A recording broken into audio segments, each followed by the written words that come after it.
ఇప్పుడు భూమి మీద కూడా మనుషులు చూడండి, ఫస్ట్ నుంచి కూడా బాగా నలిగిన అనుభవంలో నుంచి వచ్చిన వాళ్ళకి దీన మనసు ఉంటుంది, మంచి వ్యక్తిత్వం ఉంటుంది, దాతృత్వం ఉంటుంది, త్యాగగుణం ఉంటుంది, మంచితనం ఉంటుంది, చాలా లక్షణాలు వస్తాయి. ఫస్ట్ నుంచి అప్పనంగా తిని నడమంతరంగా మిడిమేళంగా పెరిగిన వాడికి ఎట్టుంటుంది చెప్పండి? ఇప్పుడు ఎక్కడ దాకేందుకు, నీ సంతాన సంగతే చూడు.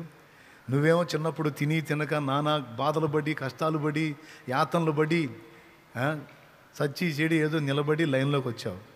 ఇప్పుడు నీ పిల్లలకి నువ్వు పడ్డంత యాతన లేదు. నువ్వు తిండి లేని రోజులు గడిపావు. నీ బిడ్డలకి తిండి లేకుండా నువ్వు చేయలే. నీ బిడ్డలకి ఏది తక్కువ కాకూడదని అన్ని ఏర్పాట్లు చేశావు. చూడు, నీ వ్యక్తిత్వానికి నీ పిల్లల వ్యక్తిత్వానికే తేడా వచ్చింది. నీ దగ్గర ఉన్న క్వాలిటీస్ నీ పిల్లల్లో కనపడవు. నీకు వీడు ఏందిరా అనిపించింది. నీకు ఎందుకు ఇటు తయారయ్యాడని నా దగ్గరికి వచ్చి అడుగుతారు. అప్పుడు నేను దగ్గర బిల్లి చెబుతాను, నువ్వు పడ్డ అగసాట్లు వాడు బళ్ళ, అది కారణం అంట. వీడు ఎందుకు ఇట్లా తయారయ్యాడంటే నువ్వు పడ్డ బాధలు, నువ్వు పడ్డ అగచాట్లు నీ పిల్లలు పడలా, నువ్వు పన్నీలా, వాడికి నేర్పలా, అందుకే వాడు అట్ట తయారయ్యాడు.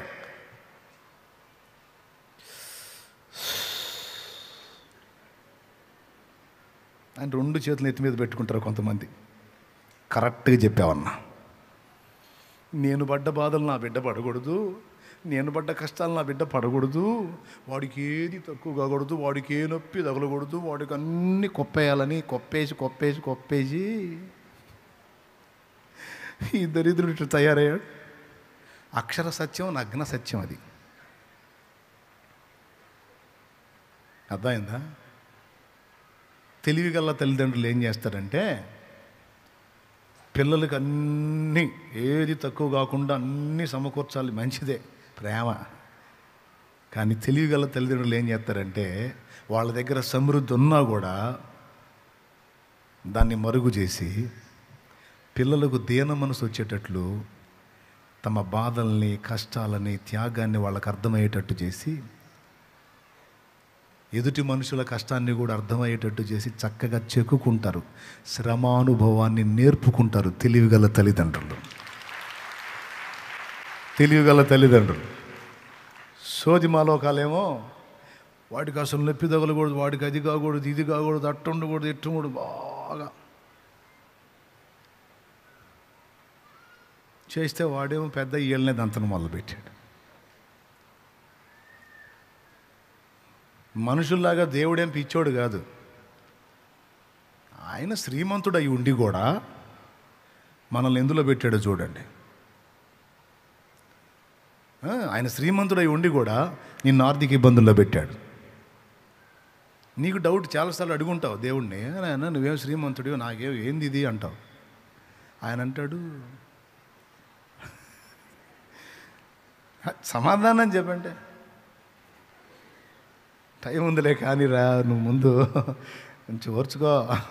శ్రీమంతుడే నీకోసం బ్యాంకులో వేసేలేరా, డబ్బులు బ్యాంకులో వేసేలేరా, అవి వచ్చేటప్పుడు వస్తాయి, అప్పటిదాకా పచ్చడో పరమాడో తినరా. స్తోత్రం. ఓ తండ్రి, నీ బిడ్డకు నువ్వు శ్రమానుభవం నేర్పకపోతే నీ వ్యక్తిత్వానికి నీ బిడ్డ వ్యక్తిత్వానికి తేడా వచ్చాయి. దేవుడేం పిచ్చోడా? సో తన అద్వితీయ కుమారునికే శ్రమానుభవం ద్వారా సంపూర్ణ సిద్ధిని ఏర్పాటు చేసినప్పుడు ఆయన పోలికగా ఏర్పరచబడ్డ మన విషయంలో కూడా శ్రమానుభవం తప్పనిసరి. మనుషులు అనుకున్నట్టు దేవుడు అనుకోడు. నా బిడ్డ కష్టపడకూడదు, నా బిడ్డ ఇబ్బంది పడకూడదు, నా బిడ్డకి ఏది తక్కువ కాకూడదు, నా బిడ్డకి అది కాదు. దేవుడు అంటే అనుకోడు. అవసరమైతే నువ్వు శ్రమ పడాలి, ఇబ్బంది పడాలి, ఆ కష్టాల్లోంచి, ఆ బాధల్లోంచి, ఆ నలుగుళ్ళలోంచి నువ్వు రావాలి. ఎందుకంటే అలాంటి అనుభవంలో నుంచి నువ్వు వస్తే ఎప్పటికీ చెడిపోవు,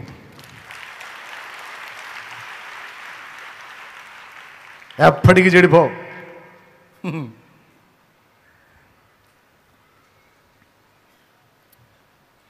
ఏమండే,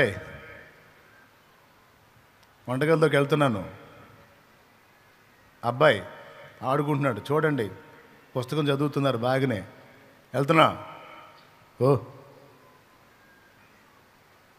దీపం వెలుగుతుంది, దీపం కాసేపటికి క్యారమని క్యాక్ వచ్చింది. పరిగెత్తుకుంటూ వచ్చింది భార్య. ఏమైందండి, ఏమైంది, బాబు ఏంది అంతలా ఏడుస్తున్నాడు? వాడికి దీపం కాలిందిలే అన్నాడు. దీపం కాలిందిలే అన్నాడు. పోయేటప్పుడు అప్పచెప్పి వెళ్ళాక కాస్త చూడమని మరీ మీరు, ఓయ్ నేనే తగిలిచ్చేవాడు కానీ. స్తోత్రం, హల్లెలూయా. ఏంటి? అవును, నేనే తగిలిచ్చేవాడికి. అసలు మీరు ఏంటి, మీరు కన్న తండ్రేనా మీరు? ఏంటి వాడికి నిప్పు తగిలించడం ఏంటి అంటే ఏం చేయమంటావు? వాడిని ఇప్పటికి 10 సార్లు నెట్టా, పోరా పోరా పోరా పోరా అని నేను 10 సార్లు బుక్ చదువు 10 సార్లు నెట్టా. ఇప్పుడు కదిలితే ఆడికే వస్తున్నాడు.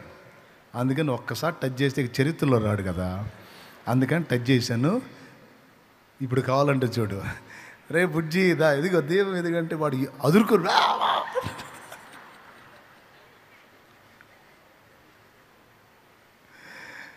దేవునికి స్తోత్రం కలుగును గాక.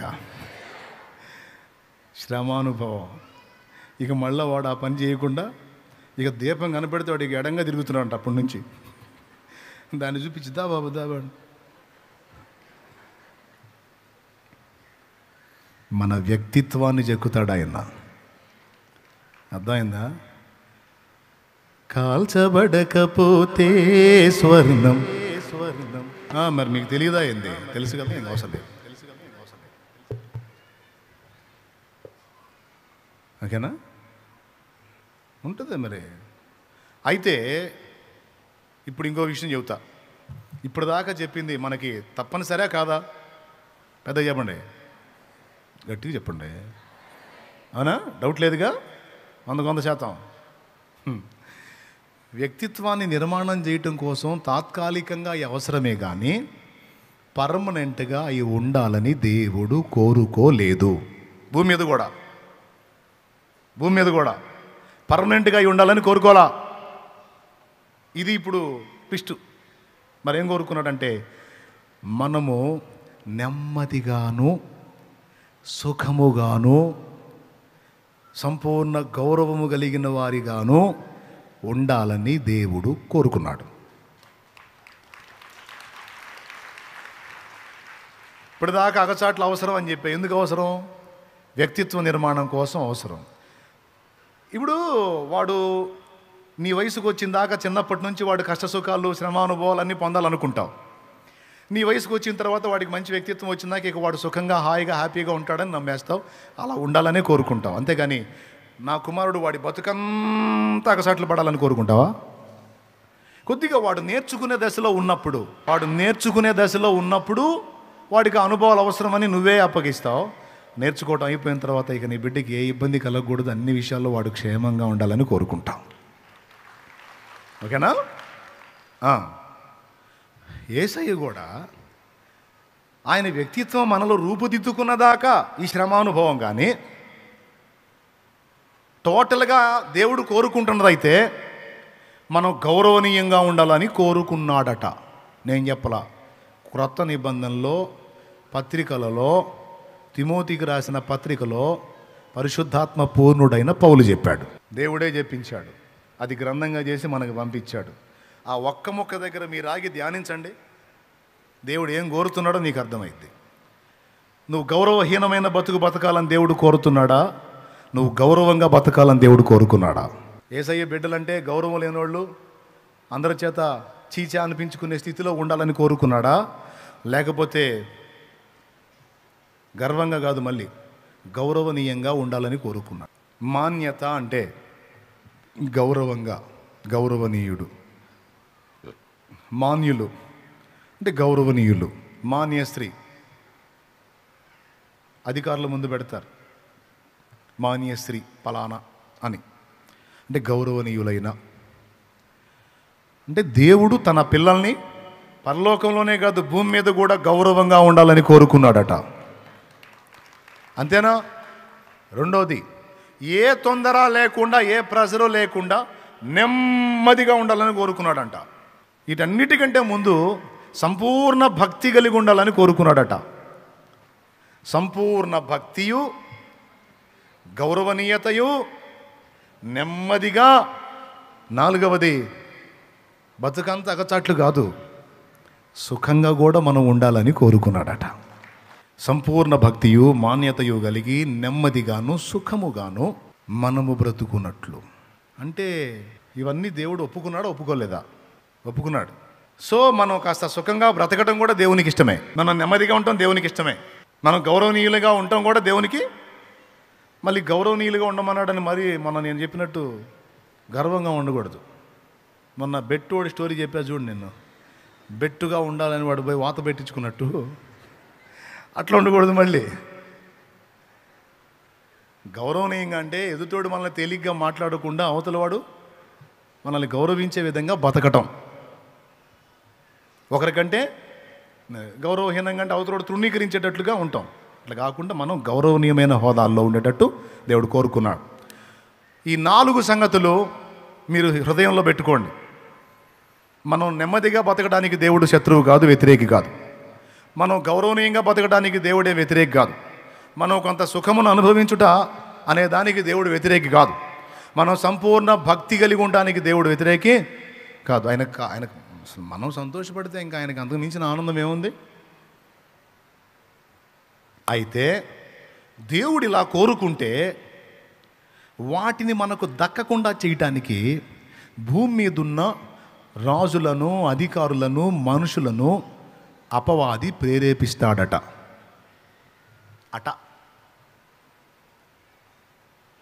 అక్కడుంది. అందుకని మీరేం చేస్తారంటే, మీరు సంపూర్ణ భక్తియు, మాన్యతయు, నెమ్మది, సుఖం అన్నీ పొందాలంటే వాటిని ఎఫెక్ట్ చేసేటువంటి వ్యక్తులు మొట్టమొదట మనుషులు, రెండవది రాజులు, మూడవది అధికారులు. కాబట్టి వీళ్ళందరి కోసం ప్రార్థన చేయండి. వీళ్ళు మానసిక రోగులు కాకుండా మైండ్ బాగా ఉండేటట్టుగా ఉంటే ముందు చెప్పిన 4 మీకు దక్కుతాయి. వీళ్ళు మానసిక రోగులై మన మధులత పేషెంట్లు అయ్యారనుకో. మన డాక్టర్ మధులత గారు ఉన్నారు, మానసిక వైద్య నిపుణురాలు. ఇక మన చుట్టూన్నోళ్ళు మానసిక రోగులైతే, ఉన్మాదులైతే మన బతుకులు ఎట్లా ఉంటాయి? గౌరవహీనంగా ఉంటాయి, భక్తికి ఆటంకాలు కలుగుతాయి, నెమ్మది, సుఖం మొత్తం 4 హుష్పటాక్ ఎగిరిపోతాయి. వీటిని దెబ్బ కొట్టడానికి సైతానుగాడు వాడుకునేది ఎవరిని? భక్తుడా, నీ ప్రశాంతతను పాడు చేయటానికి నీ చుట్టూ ఉన్న మనుషులను వాడుకుంటాడు. నీ నెమ్మదిని, సుఖాన్ని, ఆనందాన్ని, భక్తిని పాడు చేయడానికి నీ చుట్టూ ఉన్న వ్యక్తులను వాడు కదిలిస్తాడు.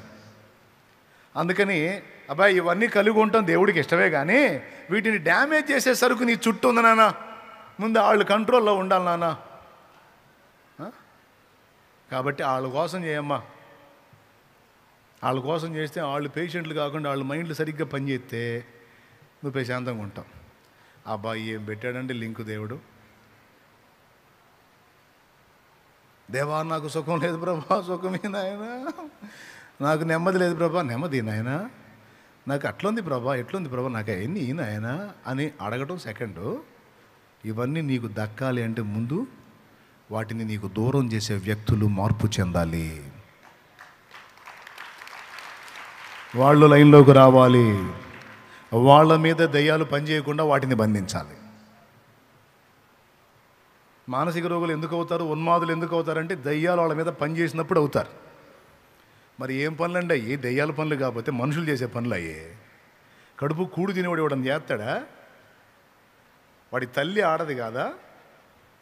వాడి కడుపున పుట్టిన కూతురు స్త్రీ కాదా? వాడి తోడ పుట్టిన అక్క చెల్లి స్త్రీలు కాదా? వాళ్ళకి అదే కదా శరీరం, వాళ్ళకి అదేగా.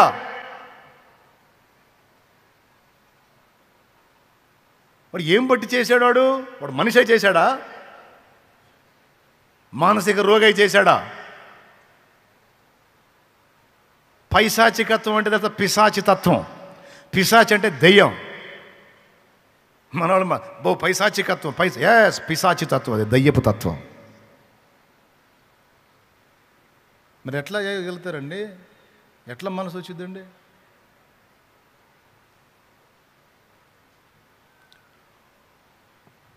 ప్రియులారా, ఒక్కసారి ఆలోచించండి, నేను చెప్పిన టాపిక్ వాస్తవమా కాదా? మన భక్తిని పాడు చేయటానికి సైతాను వాళ్ళు వాడుకుంటాడన్నాను. 500 చర్చిల నుంచి 700 చర్చిలు కాలిపోయినాయి అంటే భక్తికి ఆటంకం వచ్చింది. చూడు, ప్రార్థన చేసుకోవడానికి ఇప్పుడు స్థలం లేదు, రోడ్ల మీద వాన్లో చేసుకోవాల్సి వచ్చింది. ఆటంకం వచ్చిందా లేదా?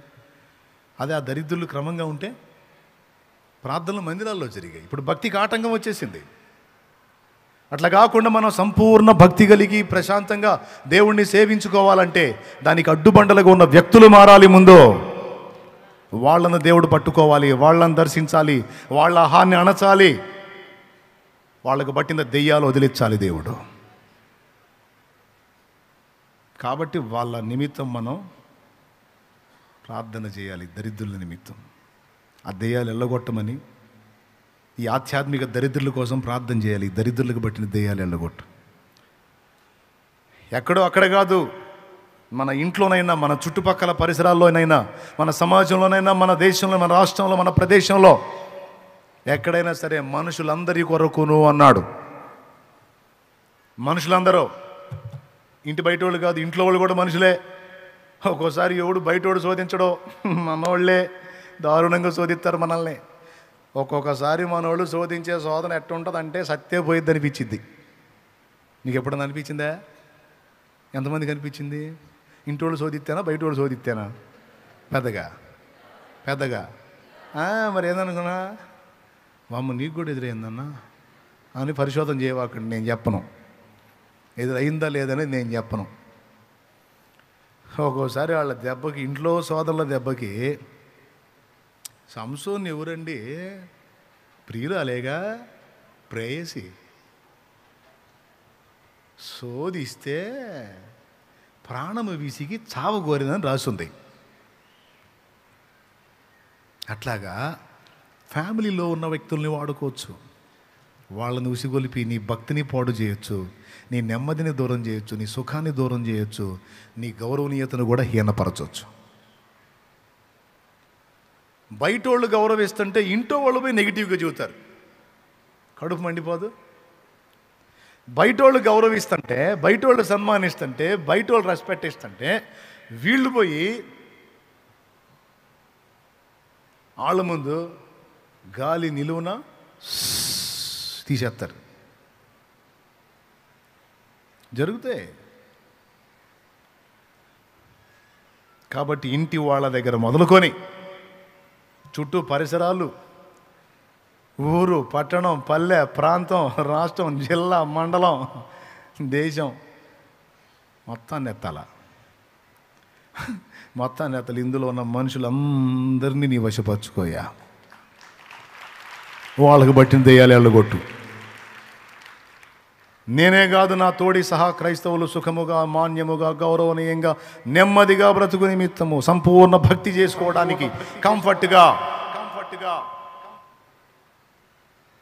భారతదేశం మీద పనిచేస్తున్న దురాత్మలను నాశనము చేయి, వెళ్ళగొట్టు. భారతదేశం మీద పనిచేస్తున్న సాతాను శక్తులను బంధించు దేవా అని ప్రార్థన ఖచ్చితంగా చేయాలి. ఇది సీరియస్గా తీసుకోండి. నేను ముందే చెప్పా, సుదీర్ఘ ప్రసంగం చేయనని. సింపుల్ మెసేజే. ఏం మెసేజీ? సింపుల్ మెసేజీ. మొదటిది, మనం ఈ 4 పొందడానికి మనం ఎవరి కోసం అడగాలన్నాడు? వరుసగా చెప్పండి. నంబర్ 1, దెయ్యాల కోసమా? రైట్, మనుషులందరి కోసం. రెండోది, రాజులు అంటే రాజ్యముల మీద అధికారులు. అంత బీభత్సం జరిగితే ఎంత సింపుల్గా వదిలేశారు చూసావా? రాజులు.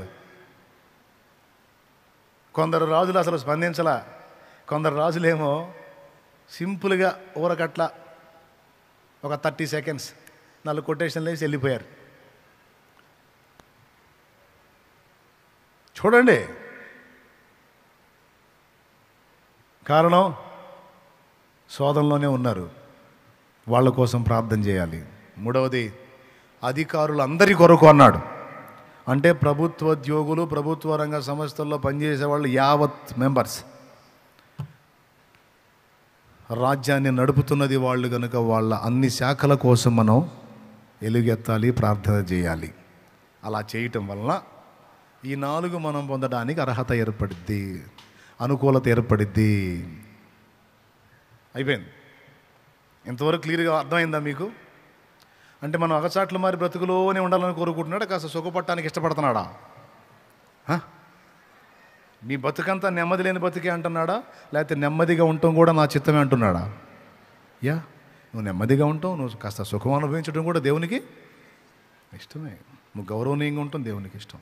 కాస్త సుఖం కాదు, నువ్వు సంపూర్ణంగా సుఖ సంతోషాలు పొందడానికి యేసయ్యకి ఇష్టం.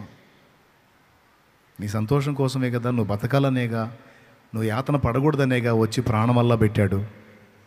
ఇంత ప్రేమించిన వాడు నువ్వు ఇంకా సంతోషంగా ఉండాలని కోరుకుంటాడు, కానీ నువ్వు అసమాధానంలో, ఆవేదనలో, నెమ్మది లేని స్థితిలో, కష్టాల్లో ఉండాలని ఎందుకు కోరుకుంటాడండి? కోరుకోడు కదా.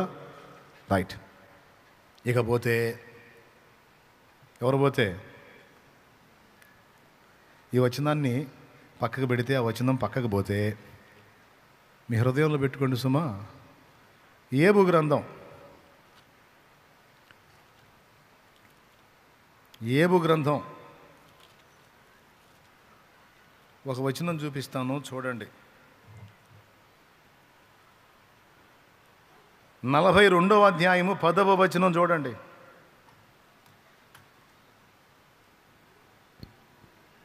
మరియు యోబు తన స్నేహితుల నిమిత్తము ప్రార్థన చేసినప్పుడు యెహోవా అతని క్షేమస్థితిని మరలా అతనికి దయచేసెను. ఆగక్కడ, ఇక్కడ కూడా ఒక సంగతి ఉంది.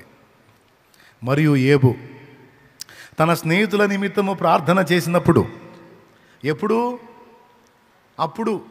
మీరు చెప్పండి, నేను ఎప్పుడు అంటాను, తర్వాత మీరేమంటారు? అప్పుడు అననా? ఎప్పుడు? పెద్దగా ఎప్పుడు? అప్పుడు. ఎప్పుడు? అదే అప్పుడు. ఎప్పుడు? ప్రార్థన చేసినప్పుడు.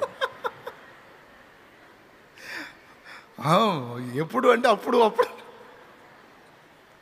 అప్పుడే. ఎప్పుడు? యోబు తన స్నేహితుల నిమిత్తము ప్రార్థన చేసినప్పుడు. ఎప్పుడు? అప్పుడా? యోబు తన స్నేహితుల నిమిత్తము ప్రార్థన చేసినప్పుడు. అది గుర్తుపెట్టుకోవాలి. ఇక్కడేమో రాజులు వేరే వాళ్ళే, అధికారులు ఇతరులే, మనుషులందరూ ఇతరులే. కానీ ఇతరుల కోసం మనం కానీ ప్రార్థన చేయగలిగితే, వాళ్ళని దేవుని వశానికి అప్పగించగలిగితే, వాళ్ళ మీద పనిచేసే దుష్టశక్తులను బంధించగలిగితే, అప్పుడు మనకు అక్కడ సంపూర్ణ భక్తి చేసుకోవటానికి అనుకూలత, గౌరవనీయత, నెమ్మది, సుఖం లభిస్తాయన్నాడు అక్కడ. ఇక్కడ క్షేమస్థితి కోల్పోయిన వాడికి తిరిగి క్షేమస్థితి వచ్చింది, 2 దీవెన వచ్చింది. తిరిగి క్షేమస్థితి వచ్చింది, 2 దీవెన వచ్చింది. ఎట్లా వచ్చిందంటే, యోబు తన స్నేహితుల నిమిత్తము ప్రార్థన చేసినప్పుడు. 10వ వచనమే, ఆ కిందనే ఉంటుంది, చదవండి వరుసగా. యెహోవా అతని క్షేమస్థితిని మరలా అతనికి దయచేసెను, మరియు యోబునకు పూర్వము కలిగిన దానికంటే 2 అధికముగా యెహోవా అతనికి దయచేసెను. దేవునికి మహిమ కలుగును గాక. ఓకేనా?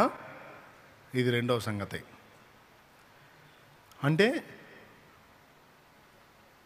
మనం ఎవరితో వాదించామో, ఎవరు తేడా అన్నామో, ఎవరు పనికిమాలిన వైద్యులు అన్నామో, యోబు మీరందరూ పనికిమాలిన వైద్యులు రా అని తిట్టాడు.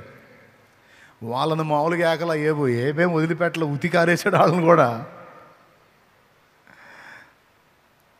చివరికి యోబు సరిచేయబడ్డ తరువాత ఆ స్నేహితుల యొక్క భద్రత యోబుకే అప్పగించబడింది. ఆ స్నేహితులు నిర్మూలం కాకుండా అంతసేపు వారి చేత బాధ నొందిన యోబు వారి కోసం ప్రార్థన చేసినప్పుడు దేవుడు వారికి క్షేమ సంగతి అటుంచి యోబుకు తన క్షేమస్థితి మళ్ళా వచ్చేటట్టు చేశాడు. 2 ఆశీర్వాదాన్ని ఇచ్చాడు. స్నేహితులు కూడా ఇతరులే కదా. ఇప్పుడు ఈ ప్రార్థనలన్నీ చూడు, బయట వాళ్ళకి సంబంధించిన ప్రార్థనలు, చేసినోడికి దీవెనలో. సూపర్ ఉంది కదా. రాజులు బయట వాళ్ళే కదా, వాళ్ళ కోసం చేస్తే మనకు దీవెనంట. మనుషులు బయట వాళ్ళ కాదా, వాళ్ళ కోసం చేస్తే మనకు దీవెనంట. అధికారులు బయట వాళ్ళ కాదా, వాళ్ళ కోసం చేస్తే మనకు దీవెనంట. స్నేహితులు బయట వాళ్ళ కాదా, ఫ్రెండ్సే కావచ్చు, కానీ వాళ్ళ ఫ్యామిలీస్ వాళ్ళే, వాళ్ళ లైఫ్లో వాళ్ళే. అయినా వాళ్ళ క్షేమం కోసం, వాళ్ళ భద్రత కోసం, వాళ్ళ రక్షణ కోసం ప్రార్థన చేస్తే మనకు క్షేమస్థితి మరియు రెండంతల ఆశీర్వాదం వస్తుందంట. అందుకే భలే భలే లింక్ చేశాడు అనుకుంటున్నాను నేను. చాలామంది మోకాళ్ళు వేయగానే వాళ్ళ కోసం మొత్తుకోవటం ఎక్కువ, బయట వాళ్ళ కోసం మొత్తుకోవటం తక్కువ. ప్రార్థన చెయ్యి అని మొదలుపెట్టి ఒక్కోసారి నలుగురు కలిసి కూర్చొని కొంతమందిని ప్రార్థన చేయమంటే మోకాళ్ళు వేసి ప్రార్థన మొదలుపెట్టిన కాడి నుంచి వాళ్ళ చరిత్ర మొత్తం చదువుతుంటారు వాళ్ళ ఇంట్లో. మనకేమో హింసలాగుంటుంది. ప్రభువా పెద్దోడు, ప్రభువా ప్రభువా చదివాడు కానీ ఉద్యోగం రాలేదు తండ్రి. పక్కన వాళ్ళు గట్ట ఉంటుంది.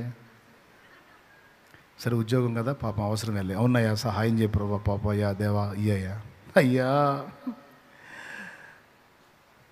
రెండో కూడా అయ్యా ఉద్యోగం ఇచ్చావయ్యా నీ దయతో ప్రభువా. ఒక చిన్న కారు కోసం బిడ్డ అడుగుతుంటే ప్రభువా ఇంతవరకు ఇయ్యలేదు ఆయన అంటే ఎట్టుంటుంది పక్కన వాళ్ళకి, ఎట్టుంటుంది ఎట్టుంటుంది పక్కన వాళ్ళకి, ఎట్టుంటుంది చెప్పండి.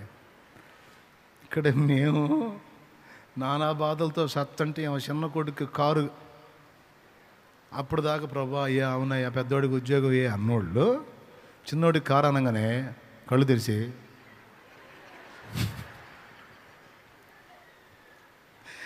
చూస్తారా లేదా, కళ్ళు అవునయ్యా ఈ తండ్రి తగలబెట్టాయి అన్నట్టు ఉంటుంది. దేవునికి స్తోత్రం. ఇక మళ్ళీ అయిపోవాలి అంతటితో. మళ్ళా అమ్మాయి అల్లుడు ప్రభువా, అల్లుడు తండ్రి, వాళ్ళ అమ్మా నాన్న ఏ ఏడిపించినా ఒట్టిదే, ఈ అమ్మాయి ఏడిపిస్తుంది వాళ్ళని, ఏ ఏడిపించినా ఏడిపిస్తున్నారు ఒట్టిదే, వాళ్ళకి నరకం చూపిస్తుంది. ఈ సంగతి పక్కన వాళ్ళకి తెలుసు. ఈ మనిషి ఏం చేస్తే వాళ్ళు మారాలి. ఎవ్వరికి మనశ్శాంతి ఉండదు అక్కడ కూర్చున్న వాళ్ళకి. ఈ టైపు ప్రార్థనలు ఎప్పుడైనా తగిలియా మీకు? తగిలితే చేతులు ఎత్తు, తగిలి మా ప్రాణం తీశారా అట్ట చేశాను. కొంతమంది చేతులు ఎత్తారంటే ఇట్ట చేసిన వాళ్ళని చూశారు మీరు, మీకు దండం పెడతా. పక్కన వాళ్ళు ఉన్నప్పుడు అటు చేయవాకండి. ఒంటరి కూర్చుంటారే మీ ఇష్టం. పక్కన మనుషులు ఉన్నప్పుడు సమష్టిగా వర్తించేటువంటి సంగతుల కోసం ప్రార్థన చేయండి. అందరికీ సంబంధించిన విషయాలు ఎత్తి చేయండి, అది పద్ధతి.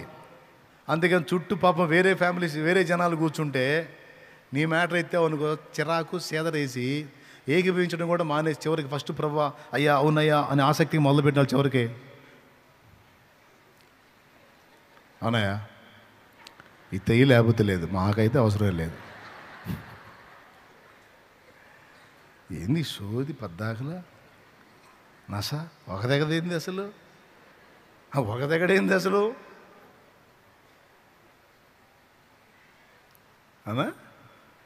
సింగిల్గా కూర్చున్నప్పుడు కూడా ఈ రహస్యం బయలుపరుస్తున్నాడు దేవుడు. ఏమనంటే నీ సమస్యల గురించి నువ్వు అడుగు తప్పులేదు, కానీ నువ్వు ఎక్కువ దృష్టి పెట్టాల్సినది ఏందో చూడు. నీ సంపూర్ణ భక్తి, మాన్యత, నెమ్మది, సుఖం ఈ 4 చుట్టూ ఉన్న వ్యక్తుల స్థితి మీద ఆధారపడి ఉన్నాయి. జాగ్రత్త. వాళ్ళని ఎత్తు ముందు, వాళ్ళ కోసం అడుగు, నువ్వు క్షేమంగా ఉంటావని చెప్పాడు.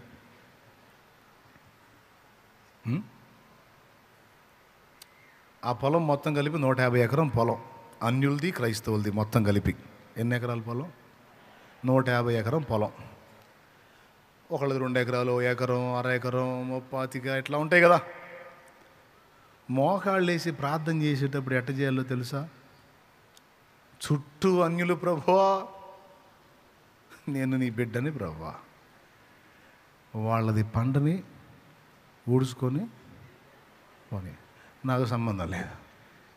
ఈ భూమి ప్రభువా నువ్వు ఇచ్చింది నాయన, బాగా పండేటట్టు చేయి, బాగా పండేటట్టు చేయి. ప్రతి చెట్టు మొలవాలి, ప్రతి చెట్టు కూడా 50 కాయ వేసేది 100 కాయ వేయాలి. చెయ్యి బాగేసిద్ది. ఎక్కడో వాళ్ళ పొలాల్లో ఒక తెగులు పడిద్ది మొత్తం. అప్పుడు 50 కాయ 100 కాయ కాదు, అసలు ఒక కాయ కూడా ఉండదు నెత్తి మీద కూడా. ప్రభువా ఏంది నాయన, చెట్టు కాపించమన్నాగయ్యా, ఏది మొత్తం ఎండిపోయి.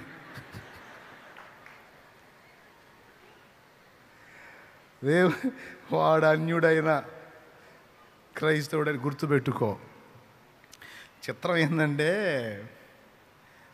అన్యుడు కాదా అని వదిలేసావనుకో, దరిద్రం వాళ్ళ దగ్గర నుంచే స్టార్ట్ అయింది. అన్యుల ఇళ్ళకి నిప్పు పడింది అనుకో, మధ్యలో మన ఇల్లు ఉందనుకో, తగలబడిద్దిగా. పడిద్దా పడదా? మన ఇల్లు నాకిద్దా, పాది మొత్తం. కాబట్టి ఏమన్నా నేను చెప్పే జోక్ అనుకున్నారు, జోక్ అనుకుంటే పళ్ళు రావుతాయి అందరికీ. సీరియస్ మ్యాటర్ కాబట్టి ఇట్లా చెబితే మీకు ఎక్కిద్దని చెబుతున్నా. నేను ఇట్లా బెగ తీసుకొని చెప్పాను అనుకో, మీరు కూడా అట్లా ఉంటారు. అందుకని ఫ్రీగా ఉంటారని చెబుతున్నాను నేను. మ్యాటర్ తేలికైంది కాదు. నీ పొలం 1 ఎకరమైనా, ఎకరమైనా, 2 ఎకరాలైనా, నువ్వు వేసిన 10 ఎకరాలైనా, నీ చుట్టుపక్కల ఉన్న పొలాల క్షేమం మీద నీ పొలం ఆధారపడి ఉంది. ఇది రహస్యం. వాడు చుట్టూ ఉన్నవాడు అన్యులకు ఇంకా డేంజరు. వాడు ఏదో దరిద్ర పని చేస్తుంటాడు, ఏదో శాపం తెచ్చుకుని ఉంటాడు. ఆడి శాపానికి ఆడికి తెగులు వచ్చింది, ఆ తెగులు మొత్తానికి వచ్చింది. మళ్ళీ చెబుతాను, మీకు తొందరగా అర్థం కాలే, మళ్ళీ చెబుతాను. నీ చుట్టుపక్కల ఉన్న పొలాల్లో ఎవడన్నా ఒక శాపగ్రస్తుడు ఉన్నాడు, ఒక దరిద్రపోడు అన్యుడే, వాడు చేసిన పాపానికి శాపానికి వాడి పొలాన్ని తగిలిందనుకో తెగులు, ఆడి దరిద్ర పనులకు తగిలిందనుకో మొత్తానికి వచ్చింది అది. అందుకని వాడిని కూడా క్షమించమని అడగాల్సిందే నువ్వు. ఎందుకు? నీ పొలం కోసం. దేవునికి స్తోత్రం. నేను చెప్పానా? నేను చెప్పాలా? ఇర్మియా గ్రంథము 29వ అధ్యాయము 7వ వచనం చెప్పింది, చూడండి. ఇర్మియా గ్రంథం 29:7. తొందరగా తీసేసాయి. నేను మిమ్మల్ని చెరగొనిపోయిన పట్టణము యొక్క క్షేమము కోరి, నేను మిమ్మల్ని చెరగొనిపోయిన పట్టణం యొక్క క్షేమము కోరి, దాని కొరకు యెహోవాను ప్రార్థన చేయుడి. దాని కొరకు, దేని కొరకు? మిమ్మల్ని బానిసలుగా తీసుకెళ్ళిన పట్టణం, మిమ్మల్ని ఇబ్బంది పెట్టిన పట్టణం, మిమ్మల్ని శ్రమ పెట్టిన పట్టణం, అన్యజనుల పట్టణం, శపించబడిన వారి పట్టణం, దాని కొరకు ప్రార్థన చేయండి. అందులో ఉండి మీకోసం చేసుకోండి. అల్లా దాని కొరకు ప్రార్థన చేయుడి, దాని క్షేమము మీ క్షేమమునకు కారణమగును. ఆ మాట అండర్లైన్ కొట్టాలా, అది ఎప్పుడు మర్చిపోకుండా గుర్తుపెట్టుకోవాలా. దాని క్షేమం మీ క్షేమానికి కారణమగును. ఇది అండర్లైన్ చేసుందా? చేస్తే సూపరు. కాదు మర్చిపోయి ఉంటారు, అందుకని గుర్తు చేశా. స్వార్థం ఎక్కువ మనకి. మోకాళ్ళు వేసిన దగ్గర నుంచి ప్రార్థనలో కూడా అంతే. చుట్టుపక్కల వాళ్ళు ఏదన్నా వేరే విషయాలు చేస్తే చిరాకు, మన గురించి చేస్తే మాత్రం అబ్బా హాయిగా ఉంటుంది మనకి. మోకాళ్ళు వేసి ప్రార్థన చేసేటప్పుడు కూడా మన గురించి అడుక్కోవటం ఎక్కువ, బయట సంగతుల గురించి తక్కువ.